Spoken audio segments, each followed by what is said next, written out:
Hi and welcome back to Cheeky Crypto. My name is Nick and today, guys, we're jumping into, well, a lot. We've got a lot of news to talk about. We've also got a lot of data to talk about, and we've got to talk about why the market is moving the way that it is and where my standpoint is. A lot of you guys know that I'm slightly bearish on the market at the moment, and yeah, that hasn't really changed, but I'm going to hopefully help you guys understand where my mind is at with the market, why I think the bottom is not in, and why I think it's incredibly dangerous to be paying too much attention to the media for crypto, the kind of the influencers out there who are saying that everything is primed for a move to the upside. I want to kind of go through some of the data that sits in the background and hopefully get you guys thinking, not to kind of say that, you know, I'm right, because I could be wrong, but also just to kind of give you the idea that actually there's other stuff that's going on in the background that actually I think is important that you guys are aware of, and it might actually help you guys make your own and form your own opinions rather than just blindly following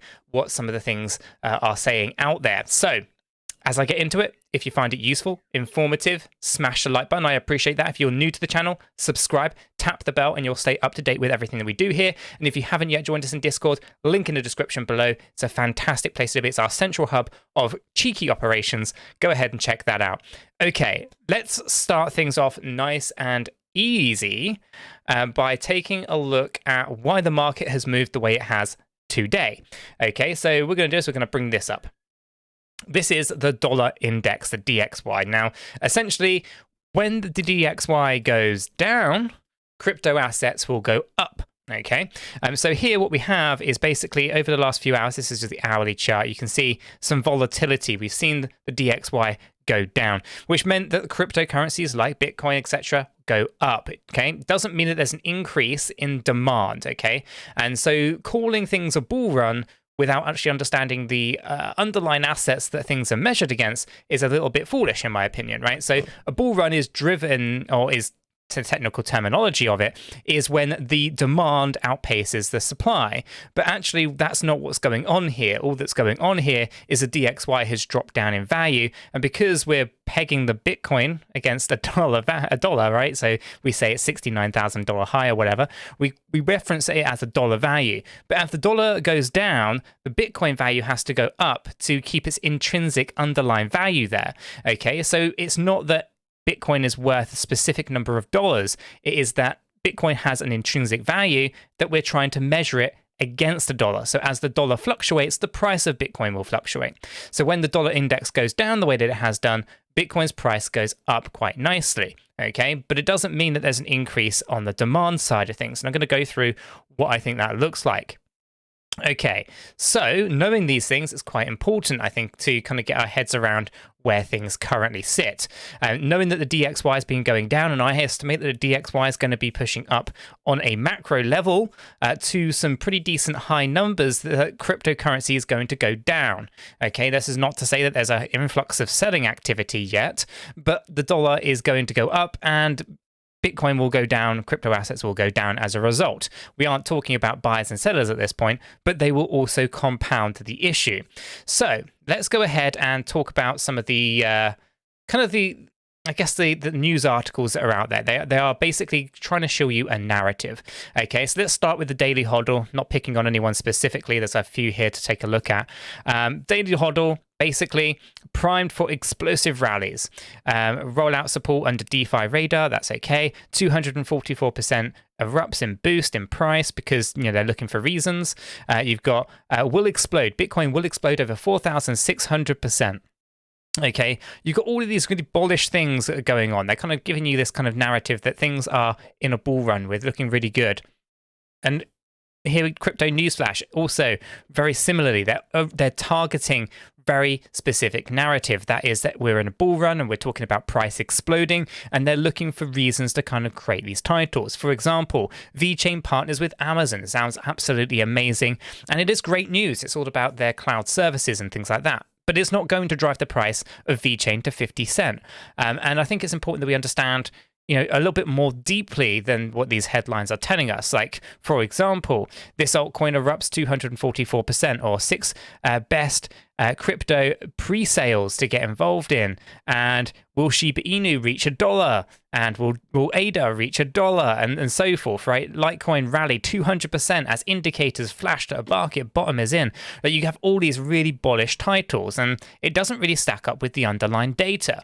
And again, you have very similar things here as well on 𝗕𝗘𝗪𝗏. So when we take a look at that and we actually see the fear and greed index is still sat down there in the fear area, this actually would be a prime time to be thinking about buying. Right? But I don't think that's necessarily the right case either. I don't think the fear and greed index is really giving you a good representation of what is going on, in my opinion. I think there's a lot more to it than just that. So what I've gone and done is I've gone ahead and prepared a couple of things. So let's go ahead and let's start with, I think this button should hopefully work. We'll find out.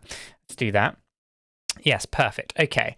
So what we're talking about here is the Bitcoin dolphins and Bitcoin shrimps, the whales, the sharks, and the krakens. Now, this is something that we talk about on the channel quite frequently. In fact, we talk about these things pretty much every day on Twitch, on the live streams, and we used to talk about them a lot on the YouTube channel as well. And I think, at some point we'll probably revisit them on the YouTube channel in the future. But for now, I'm going to give you a bit of an overview as to what was going on in 2018 and what is going on right now, and whether you think the bear market bottom is in. So let's go ahead and take a look at some of this data. Okay, so here we have the current counts on the wallets as they stand right now. Okay, we have the orange line as the price action, the black line as the number of wallets that have 1 Bitcoin or more, 10 Bitcoin or more, or so forth, right? And if I come over to the next 3 size wallets, you've got the 100 Bitcoin or more, 1,000 Bitcoin or more, or 10,000 Bitcoin or more, right? And so when we take a look at this, we can see, sure, this black line is going up nicely, right? We've got huge accumulation occurring at the retail level. The 1 Bitcoiners are seriously taking advantage, thinking that the bottom is in, and that's fantastic. As long as the bottom is in, these guys are going to be the winners, and that would be absolutely brilliant, and that's what I want. I don't want retail investors to be losing out. I want retail investors to win. Okay, so in an ideal world, these guys never get shaken out. They've accumulated, they hodl, and they're going to be winners. The dolphins, not so much. These are your high net worth individuals. They've put a sizable chunk of cash into BTC, and they've been fluctuating a little bit. They're a little bit nervous, but they have been buying up all the dips and all the pumps ever since June, right? As the narrative has been that the bottom is in. So these guys have been really taking advantage of those situations. Now, when we come up into the higher level tiered wallets, we start to see some discrepancies with the idea that the bottom is in, okay? And this is why it's important that we reflect on the underlying data as well as what's in the charts. We can't just look at charts and think that they're bullish, although I will be going into those charts in a moment and giving you my thoughts as to why they don't look bullish. But essentially, you can look at the charts, you can draw some trends, and you could be fantastic. Yeah? Golden. We're bottom is in, we're going to the moon, right? Alternatively, you can take a step back, look at some additional data, and then make your own conclusions based on more. More data is usually better, right? So let's go ahead and talk about this. 100 Bitcoin or more, these are sharks. They've been coming out pretty aggressively recently. You can see them coming down nicely. These are just traders, in my opinion. They aggressively follow the price action. If the price action tells them to come out, they come out. If the price action tells them to get in, they get in, right? So essentially, they've been coming out pretty harshly here, actually. And they have been doing this since the 22nd of September. They've been coming out. The whales are pretty much the same. But they've been coming out for quite a long time. You can see recently they've been pushing down. They've been basically just using whatever pump they can to liquidate their assets, and they're kind of doing what they do best, and that is de-risk and all that kind of good stuff. Then we've got the Kraken. Now the Kraken size wallet is 10,000 Bitcoin or more. This is the sizable sized wallets. These are the micro strategies. These are your Chinese government who owns more Bitcoin than MicroStrategy, right? So that's these wallets. These are your Elon Musk. These are your billionaires, your institutions, your governments, right? That's what these are. Now, you can also argue that these are players such as your exchanges, right? FTX, Binance, and things like that. These are also possible. I do not know for sure whether or not they are calculated separately or whether they're included in these counts, but there aren't that many of these particular wallets. In fact, there's only 108 of them that have over 10,000 BTC. So pretty meaty amount considering the volume that they actually hold, and they can definitely move the market in the direction that they want, right? So now we have a bit of a baseline, right? We know what's going on right at this particular moment, but what happened previously? What happened in 2018 and what has happened so far during 2022? ignoring the last 90 days, what's actually been going on in a bigger macro structure? Because this is where it's really important not to get too focused in on the micro detail, but take a step back and zoom out and actually pay attention to the bigger picture. So let's go ahead and do just that. Okay, so what we're going to do is we're going to take a look at the retail investors from 2018. Okay, so this is your bull run of 2017 and your bear market of 2018. Okay, what you can see here is basically they're buying the pump, buying the pump, buying the pump. And by the time the peak's actually gone, they start to come out. Not everyone, they start to come out, they come out, they come out. And then all the way down to this bottom here, right? February, they start to accumulate, thinking that the bottom is now in. They can start to accumulate again. But they were wrong. That wasn't the bottom. Several months later, down here, say several months, 2 months later in April, a bottom happens. Maybe that's the bottom. They can now start to accumulate. Several months after that, I say several months, but another 2 months down the line, you have this particular scenario here where another local low has come in, a no lower low. Again, that's got to be the bottom this time, right? So they continue to accumulate. You can see the black line here continues to accumulate all the way to this flat period of time just here, where they realize maybe the bottom wasn't in this entire time. And actually, maybe they start shaking out, they start getting out of the market, they're getting out, coming out, and then price obviously pulls all the way down to the actual bottom where they start to accumulate again, right? Now, during this particular flat moment is of interest because this is exactly where the whales are buying, okay? So as we often say on the channel, there's always a buyer and there's always a seller. So if the whales are selling, they need someone to be buying it from them, i.e. the retail investor. And when they actually want to buy, they need to buy it from someone. Also happens to be the retail investor. So when we take a look at this, we can say, okay, well, they weren't really doing anything. There's kind of sideways trading here, not really doing terribly too much until those shrimps started to get shaken out of the space, until there's one Bitcoin has got shaken out. They started selling, these guys started buying, okay, and they started really accumulating, okay? Then you start thinking, well, what about that 10,000 Bitcoin wallet? What were they doing in the 2018 bear market? Well, this is what they were doing in the 2018 bear market, heavily accumulating. They were accumulating during this entire bear market to drop it right on at the very end, bringing the price right down into that last little peak of the downside, the actual bear market bottom. Okay, now during this time, you can also see there's this uptick right here with these whale wallets. They were buying up not only the retail investors' money, but also the Kraken's BTC as well. So the question is, do the whales and the Kraken-sized wallets actually operate together? Maybe the 10,000 Bitcoin wallets are just cold storage for the whales. Maybe there's hot wallets or warm wallets and cold storage wallets. Who knows? But one of the things that we do know is that they were accumulating during the bear market and then they dropped it into the market at the very end to bring the price down. Now, why is this important? This is important because the shrimps, the one Bitcoiners in 2022, this is what they've been up to. They've been heavily accumulating. In fact, they were actually starting to accumulate all the way back here in February of 2022. You can see how they were looking at this as a potential point where the bottom comes in. They really start to accumulate and accumulate and accumulate. Now, one of the things that we're not seeing here is we're not seeing these guys get shaken out of the space, right? So we have to be aware that until these guys are selling, there isn't really any Bitcoin for the whales to be buying, okay? So caution to the wind a little bit, right? At some point, I do think that these guys are going to succumb to selling pressure. Now, that could be that these guys end up having to being forced into selling because they need to heat their homes during the winter, or the mortgage and interest rates have gone up so high, their mortgage repayments are so high, they have to liquidate their assets just to be able to survive and keep a roof above their heads. There's many different reasons as to why these particular types of investors may actually end up selling their BTC. But one of the things I do think is that it's an inevitability. I do think at some point, these guys are probably going to get sold or sell their Bitcoin and basically get shaken out of the space. So that's kind of where the shrimps are sitting right now. What about the whales? Well, the whales are coming out, and they've been aggressively coming out. This graph tells you exactly the story. Here you can see since November, they've been coming out quite nicely. And this is November 2021.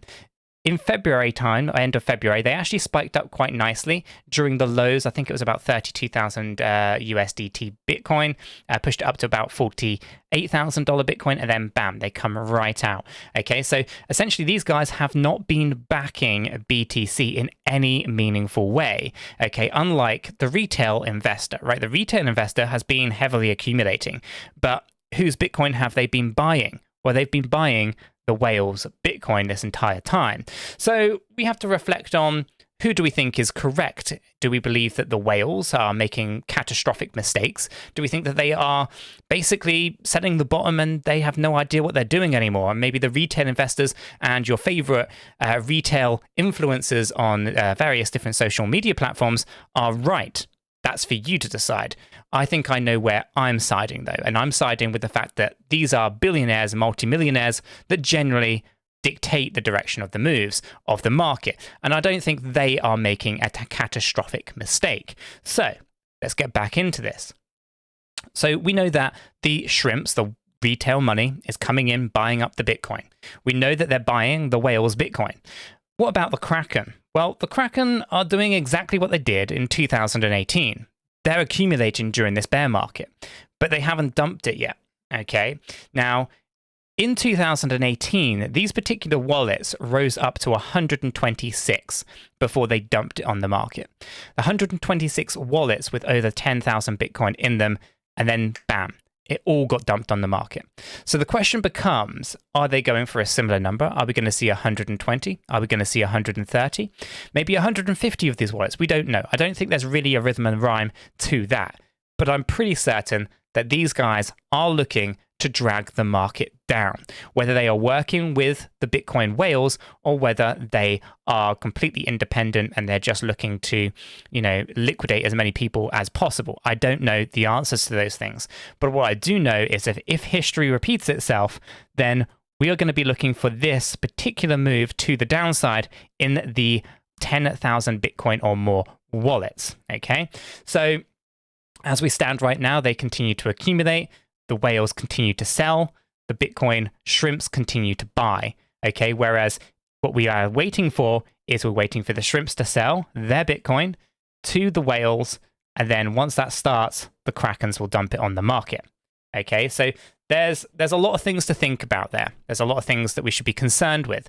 And, one of the things that I think we kind of often, as a collective, kind of focus on a bit too much is the price action of the actual chart, right? They look at the charts and people start to try to kind of ascertain whether or not we are going up, the bottom is in. Everyone's looking to time the bottom. I think that's the wrong way of looking at it. What we want to do really is either get confirmation of a trend and then just buy the dip afterwards. And at least then you're in a confirmation trend to the upside. Or alternatively, look at where the money is flowing. Is the money flowing in? Is the demand increasing or not? And instead of trying to look at whether or not you've got some kind of, dragon pattern, head and shoulder pattern, cup and handle, inverse, whatever, rather than looking at those things, why don't focus on other metrics that actually might be more important for driving out where the price action is going. Now, I do want to kind of talk about one thing, okay, from a charting point of view. This is something that resonates across multiple different markets that you may or may disagree with. Let's go ahead and pull this up. Okay, so here we have Bitcoin paired up with the USDT. This is the daily chart. Binance is the data source, right? And, we can zoom out of this and we can start, not getting too excited when we start to zoom out and start taking, stock of the situation here. But at the same time, one of the things that we should really reflect on, one of the key metrics that many traders look at, and that is a 200 EMA. Now, I'm not a personal, it's not my personal favorite thing, right? I don't like moving averages. But that being said, a 200 EMA is basically a trend filter. It allows you to see whether or not we're in an uptrend or a downtrend, okay? So this is just the daily 200 EMA, okay? And on a daily chart, we're below this level. When you're below this white line, essentially you're in a bear market. You're in a downward trend. You're not in an upward trend. Now, you want to reflect on a couple of things here, okay? When we're above the line, we are incredibly bullish, right? We're moving up nicely. And when we're below the line, we are not, okay? And as you can kind of see here, from this particular level, we came down quite a bit from it. Now, when I take a look at this, we haven't really gone too far away. I mean, we had this moment down here in June, which seems to be, a personal favorite for many to call that the bottom. But we aren't in an uptrend yet. We aren't there. We're not moving past this moving average just yet. Okay, so to call it a trend to the upside or bull run and stuff like that without demand, I think is a little bit premature. We can go further though. We can, of course, start reflecting on where we are on the weekly time frame. And well, the weekly time frame got rejected from the 200 weekly EMA right up here in August. Okay, so this is a pretty bearish signal, right? You break the line in June. Okay, we then moved up. We got rejected from the 200 EMA. Chances are that we do end up going down. Okay, this isn't something I like to talk about. I like Bitcoin to go up. I'd like crypto to go up. But realistically speaking, the money isn't flowing in. The demand is drying up. I think their shrimps are going to eventually sell, and retail money is going to kind of start to bleed out of this space.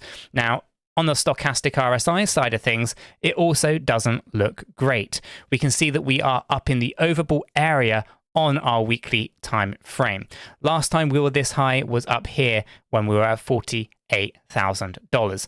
Okay, so just bear in mind that this is pretty bearish. This is not a good sign for BTC. Now, we can take a look at this and we can see that actually we've gone up higher. Okay, so this would be a divergence, and a bearish one at that. Okay, so if we go ahead and take a look, what you've got here is you're going up higher on your stochastic RSI whilst at the same time going lower on your price. This is an incredibly bearish signal. So just be aware that things are not as good as the mainstream media want them to be perceived, and it's not as good as some of those moon boys on your favorite social media platforms are also telling you.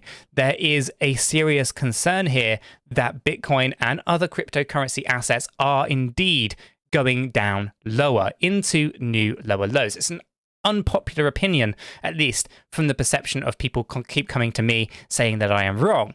Essentially, all I'm doing is presenting you information, and it's for you to make your own decisions on it, right? So hopefully you have kind of watched this video through, and hopefully I've made some sense to you guys. Just be aware that there's a lot of things going on in the space outside of just basic price action on the hourly chart. Zoom out, pay attention to what's going on. Where is the money flowing? Is it flowing in from really wealthy individuals, or is it just, you know, people saving by throwing a little bit of change into Bitcoin in hopes that it is going to be going up into $100,000? This is for you to decide. I'm not a financial advisor. I can't give you financial advice. I can only give you my thoughts and opinions on the data as I see it. Guys, I'm going to leave it there. If you found it useful and informative, hit the like button. Let me know your thoughts in the comments down below, and I'll catch you all in the next one.